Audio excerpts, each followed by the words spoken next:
Will Rijkaard's 51-yard field goal attempt late in Sunday's Browns game had everything a kicker dreads.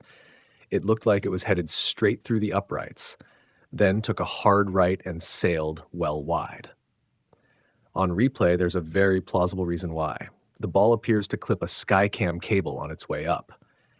The image isn't crystal clear enough to be absolutely definitive, but slow-motion angles show a diagonal camera cable crossing the ball's flight path, just as the ball hits the apex of its trajectory.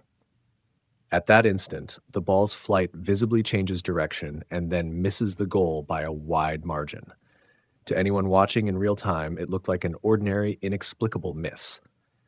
On replay, it looks like outside equipment intervened. If the ball did strike the cable, the rules are straightforward. The kick should have been nullified and the Vikings awarded a re-kick. But no official on the field flagged it, Minnesota didn't challenge, and Rijkaard himself never drew attention to the incident. The Browns took over on downs and held a 17-14 lead. Rijkaard's perfect start to the season took a hit. His streak ended. But the missed kick didn't wind up deciding the game. Minnesota rallied later and ultimately won 21-17, so the error didn't alter the final result.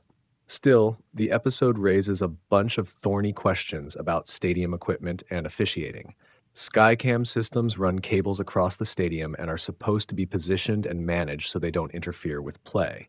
When they do, however, the game can be affected in obvious ways, and not always caught in the moment. Officials are limited to what they see live. They can't pause the game to review every environmental oddity unless they're alerted. In this case, nobody on the field noticed the contact, and the Vikings didn't use their challenge window to force a review. It wasn't the only Skycam-related hiccup on Sunday. In New Jersey, a tipped pass off a Cowboys player's helmet caromed up and hit the Skycam before returning to the field, costing the defense what might have been an interception. That play, too, didn't change the outcome. The Cowboys won comfortably. But it's another example of how aerial camera rigs can unintentionally influence the game. These kinds of incidents tend to fuel debate about responsibility and procedure. Should broadcast crews be required to immediately notify officials if a camera or cable makes contact with the ball? Should the league adopt a more formalized review process for plays that may have been affected by equipment?